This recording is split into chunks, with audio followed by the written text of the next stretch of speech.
Welcome back to the channel, guys. It's Stu from the channel, Forge Brothers, and welcome to this unboxing video and a bit of a peek at some of the new things I've been getting. I'm going to call this one The Great Awakening.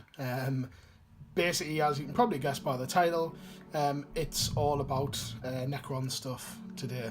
Very excited for the Necron stuff. Just picked up my Codex. And a couple of other things as well. So, bit of a sneak peek at basically just what I've gotten, and also a look into something else I've also done as well, which is the unboxing of Forgebane. So, got the cards through. Obviously, very nice packaging as you would expect from GW. Had a quick flick through these. Some really cool stratagems. For a more in-depth, I'm not going to do a review on the cards or stratagems or anything like that, because I've recently appeared on Harry's channel, The Dark Artisan. We did a bit of, what Harry's called is like a Necron day, basically, so talking about each unit that's in its force. So certainly check out Harry's channel, The Dark Artisan. I'll put a link in as well, if you want to have a look and see Harry's. He's got a rather large army, his own dynasty, the Cardanesh dynasty. It's like white and blue, so it is a nice colour scheme as well, so certainly check it out, and you can obviously watch the video where me and Harry both are talking about the exciting things for Necrons. So the Codex, obviously same as 7th by the looks of it. Obviously the really cool new Cryptek guy there, just sorry for the glare. Not going to run through things, just, you know, a couple of new additions. See if I can get a picture of that awesome new Cryptek. You've probably already seen it anyway, to be fair. There he is, the new Cryptek. Can't wait to get working on him. So, been getting that, a couple of sprays, bits and bobs, just to work on models. But to the main event, Forgebane. It's a week old now. I'm a little bit late getting it, just to do with funds, but it is here. So let's do the unboxing. I will tackle it from the back. So I'm going to turn it over and I'll cut it open from the back there. So you've probably already seen the likes of reviews about it anyway, but it's basically take command of a technological empire in a desperate clash for the most precious resource of all. So in this, I'm looking forward to reading a little bit about it, because it does have its own rules and its own little background, that they're fighting over Blackstone, which, by the sound of it, it can be amplified, and also it can also nullify warp energy. So I think it's, I don't know for sure, because I haven't read whether it's definitely Necron technology. I think it is. But basically the Adeptus Mechanicus are looking to harness the power and essentially stitch together the Great Rift. So without further ado, let's get past all the boring parts and let's have a look at our new plastic crack, as it's more commonly referred to. So I got this directly from GW. I know that I've probably paid a little bit over the odds for it, because you can get it a little bit cheaper from third-party vendors. But I'm rather impatient, and the third-party vendors near me didn't have any copies. So awesome artwork on this. Back in the olden days, I'd have probably copied this and drew it. So it's really good value for money as well. I mean, even at, if you go to GW, 95 quid for this. 95 British pound, just in case nobody understands that slang. I mean, from third-party vendors, I've seen it for as low as like 79. Not too bad. So, very good packaging. Down to the nice, juicy stuff here. So, this is Adeptus Mechanicus and, of course, Necrons. So, the big parts, of course, are the new Knight, the Warglaive armigers, which a lot of people are excited about. Graham from the channel is very excited about these. I think he's probably going to pester us until I give in and decide to just sell them these or whatever. So, a couple of cool little heads on there. And obviously the smaller chainsaw. So these guys are quite small compared to a normal Imperial Knight, but they are really cool. I mean, it looks like a melter style weapon. I haven't read any stats about these, nothing at all. Obviously a replicated one there. There's a pretty big sprue, this one. So you've got what looks to be like a stubber gun there, but it looks, I can't remember what they're called from the AdMech. A melter gun there. Obviously the chassis, really cool. I mean, the detail on these is amazing. It looks like the legs are kind of like chicken style walkers, like the Dragoons from AdMech. Really cool. So you got that. You got another exactly the same one there, because there is two that come in this box set as well. This is the one of the sprues. Yeah, this is one of the sprues for the Dominus. I did actually have a small AdMech Force of Skitarii before, and I really enjoyed painting this guy up, so I'm not 100% sure what I'm going to do, whether I'm going to keep them or whether I'm going to sell them. Not too sure at the moment, so I can't wait to get that guy painted out. That's the rest of his sprue as well. If you've already seen AdMech stuff, you'll know. Still a really, really cool model, this guy. Let's have a look. What's this? Aha, this looks like it's part of the new Cryptek. Looks as though this is his part of his base. Yeah, that's the Cryptek, the little spidery creature he's riding on, which I think is the Canoptek cloak that he's riding on. I'm not too sure on the way that the law is. Yep, that is the new Cryptek. This is probably the Canoptek cloak, actually.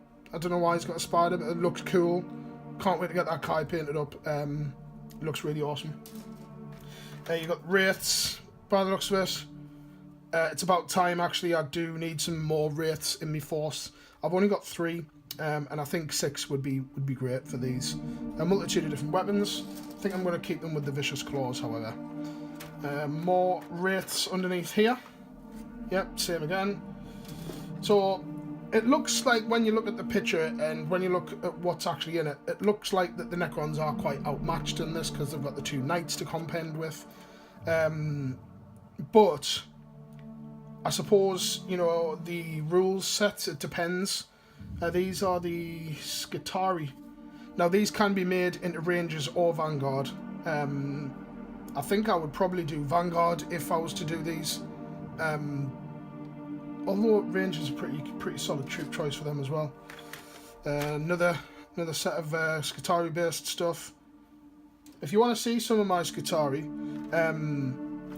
they do still exist, some of them. I think Harry has repainted over them a little bit, but he bought them off me. So there's a few of them, and I mean a few, like about 1% of his force is mine, the rest is all Harry's. Looks like these are the Lichguard / Praetorians. I'm going to magnetize these as well, and I'm going to have a look on Idic Beer's channel. There's a really cool tutorial of how to magnetize these. Yes, it'll be a pain, but I think I'm going to magnetize these to have all of the variants, so to be a Praetorian, a Lichguard with sword and board, the War Scythe, and the Praetorians as well with both their equipment. Because Praetorians, I love the look of them. They look really, really cool. The rules aren't amazing for them, situational. Yeah, more Lichguard based stuff there. Can't go wrong with Lichguard, to be fair. And what's these? Aha, these are more Immortals, and obviously the alternative kit as well, which is the Death Marks. These will most certainly be getting made in... Ooh, actually... yeah, I'll probably make these into more Immortals, to be honest. I mean, I already have 5 Immortals with the Gauze weaponry. Don't know whether to do Tesla for these. I think I'll probably stick with Gauze and have a big squad of 10. So, really, really cool. So you've also got the poster as well. It's card, actually. I mean, the artwork on that, same as the front. And there's obviously some really cool... Obviously, there's the new Cryptek with his little cloak guy. Obviously, the knight there. And there's a better picture of the knight there. Looks really cool. I mean, Games Workshop didn't have to do that. They didn't have to give you this. So I think that's really cool. And that'll certainly be going up somewhere. Don't know where yet, but yeah, just 40,000 on the back of that. But yeah, that's really cool. I'll certainly use that somewhere. Obviously, you've got your bases. These will be for the knights or the warglaives or whatever you want to call them. Not too sure on what these will be for. Probably the cryptek will be on one of them. So obviously all your bases here. Now, problem that I have is all of my Necrons are on the old style base, and they're all resin bases as well. Now these come with 32 mils, so I've got a bit of a problem there because I'm really OCD, and I'm really not looking forward to having some units on smaller bases and some units on bigger bases. So I think I will have to seek out some different size bases. I mean, obviously you've got your transfers here, your Admech ones, your Necron ones as well.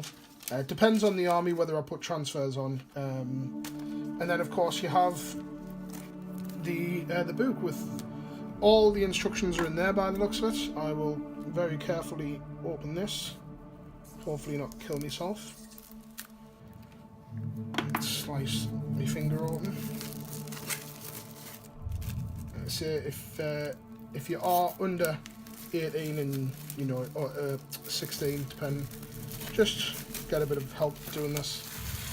Nothing worse than when you're getting excited about your new models and then the first thing you do is slice half your finger open and then you can't do nothing. So yeah, you've got a book basically with all of the different units in there. I think that's really cool, putting it in a book rather than individual sheets of paper. You've got your Rangers, your Skitarii Vanguard, so it gives you the alternate kits for them, and then it'll move across. I mean, these are the Armature Warglaives, the configuration for these guys, and you do get 2 of these as well. Then you've got the new Cryptek, which does look really cool.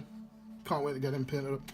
And then of course you've got your Immortals, your Vanguard, your Deathmarks, Triarch Praetorians, Lich Guard, all the models that we've basically looked over, just all of the different combinations of how to build them up as well. So I think it's really cool to put it in an actual book rather than loads and loads and loads of different sheets of paper.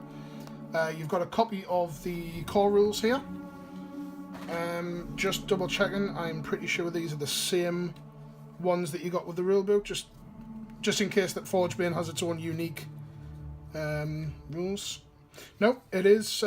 That's handy to have, especially in games if it's just something quick that you need to just double check. Things like Perils of the Warp, or you know, it's just something that you need to double check with. It's just there, nice and handy. Check with you, absolutely spot on. And then of course Forgebane, the book itself. So I'll not obviously read through the whole thing, but obviously Forgebane tells the story of a world torn by conflict between the Necrons and the Adeptus Mechanicus. Battle lines are being drawn on Amenhotep II, a planet rich in the mysterious substance that once held the tides of the warp at bay, and 100 worlds besides. So yeah, they're looking for Blackstone, I've heard. Obviously the Necrons have been asleep and they're starting to rise. So yeah, I mean, I'll definitely read into this. But you've got the New Awakening, a little bit of fluff behind here. Obviously the Machine Cult and Ancient Evil. Nice picture of a Lich Guard with a war scythe there. I mean, they really didn't have to do all this at all. But I mean, it's really cool that they have a little bit of information on the new knights there. The lesser orders of an Imperial Knight. Armigers are often piloted by the distant relatives or faithful retainers of the nobles seated within the larger knights. So it's kind of like these guys are, I don't know, like you're like your labourers, so to speak, of you know, when you're working on a trade. The Imperial Knights are like the boss guys. These are the apprentices by the looks of it. Some really cool artwork in this, obviously for both, you know, Skitarii and well, Adeptus Mechanicus now. Yeah, there's the Knights, the Armature Warglaive with Reaper Chain Cleaver and Thermal Spear. Yeah, looks really cool. Looks nice and fast. I don't know what the points are for these guys at all. So you've got missions. Like I say, I will probably read into these, obviously off camera. But yeah, by the looks of it as well, you get different heads. So you've got the single cycloptic eye there, and then you've got like a, you know, like a little weird mask there. Kind of look like a Vindicator assassin kind of thing there. I don't know which one I prefer actually. I think that one just reminds me of 2001: Space Odyssey. Can't do that for you, Dave. Paint it red. But I mean, obviously you can do them your different knight households, link them in. You've got the big guy in the background there, the Imperial Knight. So it'd be really cool. I mean, I don't have any Imperial forces, but I've always liked the AdMech. But Sisters of Battle are due out next year as well, and I really want to do them. So yeah, you've got game missions. What's this one called? Atmospheric conditions. The climate of the planet is unpredictable. So you've got rules into this. So corrosive squall, players must make a single saving throw for each of their units that is not wholly within a terrain feature. If the save has failed, the unit suffers a mortal wound. It's quite cool. It adds things to the game, makes it a little bit interesting. Dust storms, until the end of this battle round, the range of all weapons is reduced by 6 to a minimum of 12. And obviously a 4+, it's clear, so it's as though all the weather and things on this planet is taken in effect. So pretty cool. Yeah, Echoes of War, Ambush in the Dunes. I mean, you could more than likely you could adapt these slightly for your bigger games in 40k as well. So it's really cool that they've gave you. I mean, I'm hoping that they've gave you 6. No, it looks like they've gave you 3. But I mean, that's still fine. That's still great. Excuse me, frog in my throat. Yeah, I mean, looking really cool. I love the way that the photography's done on these now, because it's quite bright and everything here. Not just because of the light reflecting, but then as you're moving on across here, it's all these green tinges, and it's really good artwork there. The way that they've done that. Defenders of the Forge Worlds. It looks as though this is more to do with. Yeah, so this looks as though that this is the rules for your. So this is for your Adeptus Mechanicus. So you can play this game with the armies. That's obviously. I mean, that's what it's designed for, and just use this for the rules if you're just starting out. It's a really, really good starting out point. You've got your Canticles of the Omnissiah, your abilities. You've obviously got your core rules down there. You've got stats as well for things, which is really cool. I mean, yet again, they really didn't have to do that at all. So this is probably the bit that everybody's going to be interested in. The rules on the Armiger, or however you pronounce it, the Warglaves.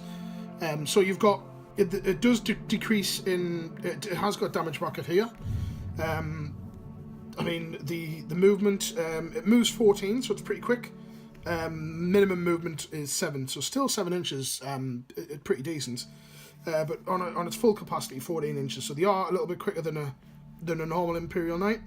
But these guys are designed to be kind of more like a scout, I suppose. You know, these guys rush ahead. So they're at power level 12. I mean, the strength 6, toughness 7. They've got 12 wounds, these guys, as well, which is really cool. They got 4 attacks, fairly decent. Leadership 8 and 3+ save. Now the weapons that it's armed with, so it is, unit contains 1 Armiger Warglaive. It can include 1 additional, or 2, so you can have a squad of 3 of these guys. And each Armiger Warglaive is equipped with a Reaper Chain Cleaver, a Thermal Spear, and a Heavy Stubber. No doubt you'll have to pay the points for them. Not too sure if they're already included. Don't know if they give points in this, to be fair. I think it's all power levels. Oh no, there's... Yeah, by the looks of it. 223 points. Thermal Spear, no, that's included. So Reaper Chain Cleaver. Yeah, that's all included within the points. The Heavy Stubber, however, is 4 points. So, I mean, the Heavy Stubber, however, is 4 points. So, the Heavy Stubber, however, is 4 points. The Reaper Chain Cleaver, yeah, that's all included within the points. The heavy stubber, however, is 4 points. So 4 points to give it a. It comes with the Reaper Chain Cleaver and Thermal Spear, and obviously 4 points. So you're looking at 227 points for one of them, which is it's pretty decent for what it can do. You know, it depends what you're going to use it for. But anyway, so you've obviously got the heavy stubber standard. Melter gun, you can change it over for the melter gun, which I probably would. I would if I was to take 3 of these, I would definitely take as much firepower as I could give them. You know, there's no point taking them for the amount of points for what they already are. For, you know, if they're 227, there's no point not giving it the melter gun unless you're dedicating these guys for troops, which I wouldn't. I mean, a melter gun, 17 points. Yeah, I'd probably do it. Yeah, I probably would. So the thermal spear looks like that's this like shotgunny style thing.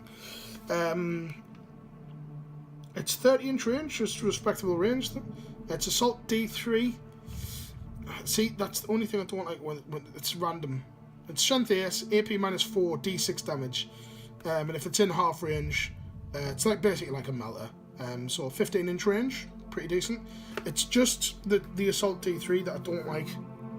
D6 damage is great, but you could roll a 1 for that and get your hits, even if you're in half range. Well, actually, if you're in half range, it's probably best, but maximum range, you could roll 1 dice and get 1 damage. But if you've got command points and you build command points around using these to their advantage, then, you know, you'd probably be able to be alright with that. So the Reaper Chain Cleaver, it's ×2 strength, so you're looking at strength 12. It's AP -3 and it's 3 damage. I like that. It's a set 3 damage. That's a pretty decent weapon. They do get 4 attacks as well. So it's got an iron shield, which I think is brilliant. I did not think that these guys would have an iron shield. I thought that was going to be more reserved for the bigger ones, the Imperial Knights.